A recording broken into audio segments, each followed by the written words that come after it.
তথা বাংলাদেশ বস্ত্র ও পাট শিল্প মন্ত্রণালয়ের মালিকানাধীন জলিল টেক্সটাইল মিলস লিমিটেডের স্থাপনা, বাংলাদেশ সশস্ত্র বাহিনীর প্রতিরক্ষা উৎপাদন সক্ষমতা সম্প্রসারণের এই গুরুত্বপূর্ণ উদ্যোগে প্রয়োজনীয় জমি হস্তান্তর একটা জটিল প্রক্রিয়া। অনেক দিন ধরেই সরকারের বিভিন্ন মন্ত্রণালয়ে ব্যুরোক্রেটিক কমপ্লেক্সের ভিতরে আবদ্ধ ছিল। আমরা যখন ক্ষমতায় অধিষ্ঠিত হই, ক্ষমতা গ্রহণের পরপরই এই জিনিসটা যখন আমাদের গোচরে আসে, আমরা এটাকে অগ্রাধিকার ভিত্তিতে প্রজেক্ট হিসেবে হাতে নেই এবং আমাদের মূলত আমাদের যে মাননীয় মন্ত্রী এবং প্রতিমন্ত্রী এবং মন্ত্রণালয়ের সচিব এবং আমাদের যে প্রতিরক্ষা মন্ত্রণালয়ের সচিব, তাদের ব্যক্তিগত উদ্যোগ এই জটিল প্রক্রিয়াটাকে সহজীকরণের মাধ্যমে যখন আমরা মাননীয় প্রধানমন্ত্রীর নিকট উপস্থাপন করি, উনি সানুগ্রহ অনুমতি প্রদান করেন। এবং এর পিছনের যে কারণ, সেটা আমাদের সম্মানিত সেনাবাহিনী প্রধান ইতিমধ্যেই বিস্তারিত আপনাদেরকে বলে গেছেন। আমাদের এই জমিটা খুবই দরকার ছিল, কারণ বাংলাদেশ অর্ডিন্যান্স ফ্যাক্টরি যখন হয়েছিল 1970-তে, তারপর পরবর্তীতে এর কোনো এক্সপানশন হয় নাই। অন কন্ট্রারি, যারা আমাদের 1970 সালে এটা করেছিল, তারা এই শিল্পে বহুদূর এগিয়ে গিয়েছে, কিন্তু আমরা এখনও সেই ক্ষুদ্র গণ্ডির মধ্যে আবদ্ধ আছি।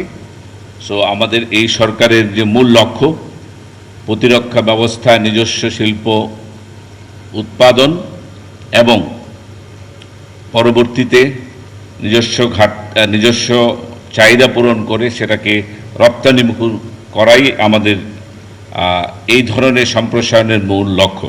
এবং আপনারা সবাই জানেন যে আধুনিক যে কোনো রাষ্ট্রে নিরাপত্তা এবং উন্নয়ন একে অপরের পরিপূরক।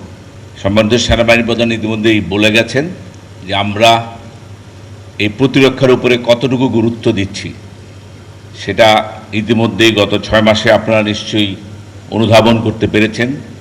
মাননীয় প্রধানমন্ত্রী উন্নয়ন যেমন তার 1 নম্বর অগ্রাধিকার, তার পাশাপাশি নিজস্ব প্রতিরক্ষা ব্যবস্থার উন্নয়নও উনার অগ্রাধিকার বিষয়বস্তুর মধ্যে অন্যতম। এবং আমরা এই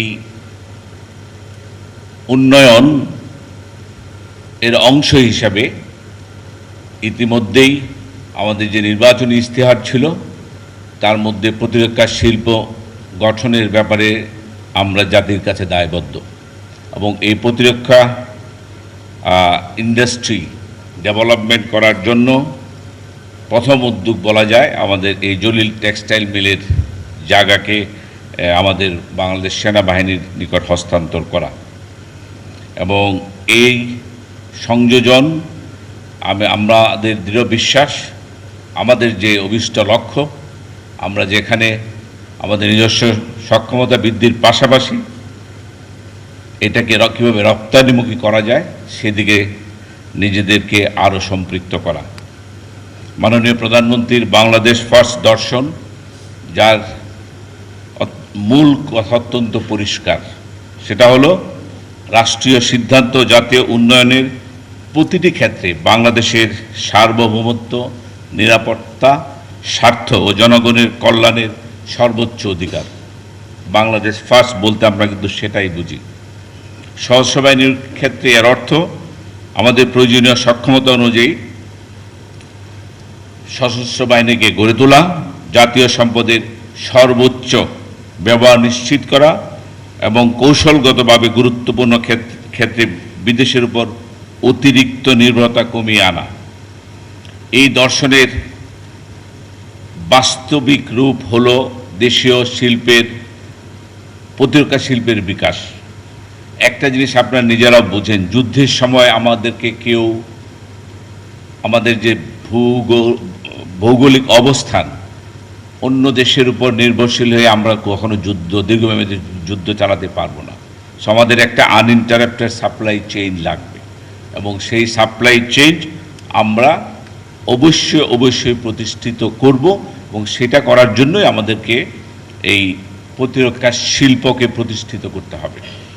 আর তারই উদ্যোগ হিসাবে আজকে আমরা বস্ত্র এবং পাট মন্ত্রণালয় থেকে আমাদের যে এই জমিটা পেলাম সেটা বলতে দ্বিধা নেই, এটা আমাদেরকে অনেক দূর এগিয়ে নিয়ে গেছে। কারণ এটা যেরকম একটা ভৌগোলিক গুরুত্ব আছে এবং এর সাথে আমাদের যে দর্শন তার পুরোপুরি একটা অ্যালাইনমেন্ট আছে বলে আমরা এই জমিটাকে নিয়েছি। এবং এই জমিকেই আমরা শুধু না, বাংলাদেশের আরও অনেক জায়গা আছে যেখানে আপনারা পরবর্তীতে জানতে পারবেন আমরা বিস্তৃতভাবে এই শিল্পকে সমৃদ্ধশালী করার জন্য বিভিন্ন জায়গায় বিভিন্ন স্থাপনা আমরা তৈরি করব। বর্তমানে বাংলাদেশের প্রতিরক্ষা উৎপাদনে একমাত্র প্রতিষ্ঠান আপনারা ইতিমধ্যেই জেনেছেন বাংলাদেশ অর্ডিন্যান্স ফ্যাক্টরি। যথেষ্ট চেষ্টা করেছে উইথ ইন্ডিয়া লিমিটেড ক্যাপাবিলিটি এটাকে সমৃদ্ধ করার জন্য, কিন্তু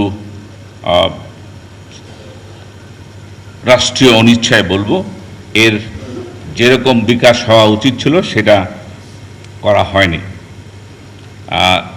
তারই প্রেক্ষিতে আমরা আমাদের যে ইলেকশন ম্যানিফেস্টো সেটাই বাস্তবায়নের জন্য আমরা দৃঢ়প্রতিজ্ঞ এবং আজকের এই অনুষ্ঠান তারই একটা প্রতিফলন। আমি বাংলাদেশ সেনাবাহিনী এবং বিশেষ করে বাংলাদেশ সেনাবাহিনীর প্রধানের আগ্রহ, কারণ উনি এটা নিয়ে আমাকে 3-4 বার রিমাইন্ডার করেছিলেন, যার জন্য আমি এটার গুরুত্বটা নিজেও বুঝতে পেরেছি। এবং আমি আরও ধন্যবাদ জানাই আমাদের মন্ত্রণালয়কে, বিশেষ করে আমাদের মাননীয় মন্ত্রী এবং প্রতিমন্ত্রী, যারা এই জিনিসটাকে সহজভাবেই বুঝতে পেরেছিলেন। এবং আপনারা দেখেছেন যে এটা অলরেডি গত 2 মাস আগে কিন্তু তারা অনুমোদন দিয়েছিলেন। এবং ইন্টারমিনিস্ট্রিয়াল কমপ্লেক্সিটির আপনারা বুঝেন, কিন্তু তারা অত্যন্ত ভিশনারি এবং তারা এটার গুরুত্ব অনুধাবন করেই আমরা যখন তাদেরকে অনুমোদনের জন্য পাঠাই সাথে সাথে তারা অনুমোদন দিয়ে দেয়। সুতরাং এই ধরনের যে ইন্টারমিনিস্ট্রিয়াল কোঅপারেশন অ্যান্ড কোঅর্ডিনেশন এবং আমাদের যে সরকারের মূল উদ্দেশ্য আমরা যে সবাই মিলে একসাথে বাংলাদেশকে উন্নত করতে চাই, সাথে সাথে প্রতিরক্ষাকে উন্নত করতে হবে, এই ধারণাটা আমাদের সরকারের সবার মধ্যে আছে এবং তারা সেই অনুযায়ী এই প্রতিরক্ষা শিল্পকে উন্নয়নের জন্য সর্বতভাবে সাহায্য করছে। এই জন্য আমি সবার প্রতি কৃতজ্ঞ। উপস্থিত সুধী, আপনারা অনেকে হয়তো জেনে থাকবেন আজকের উদ্যোগের পাশাপাশি দেশীয় প্রতিরক্ষা শিল্প বিকাশের সরকার ইতিমধ্যেই দেশের প্রথম ডিফেন্স ইকোনমিক জোন, যেটা আমরা মিরেশ্বরায় আমরা করার পরিকল্পনা গ্রহণ করেছি এবং আমাদের অলরেডি আরও অনেক জমি আমাদেরকে এ ব্যাপারে অ্যালট করা হয়েছে, যেখানে আমরা ডিফেন্স ইন্ডাস্ট্রিয়াল ইকোসিস্টেম ডেভেলপ করব।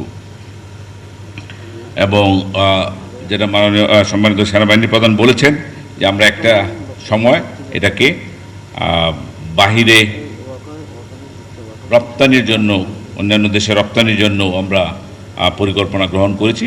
তার জন্য কিছু আইনের পরিবর্তন লাগবে, সেটা আমরা মাননীয় মন্ত্রীকে অনুরোধ করব যে আপনি সেটাকে সদয় দৃষ্টিতে দেখবেন এবং প্রয়োজনীয় পদক্ষেপ গ্রহণ করে আমরা সেই ব্যাপারে আপনার সাথে পরবর্তীতে অনুরোধটা জ্ঞাপন করব।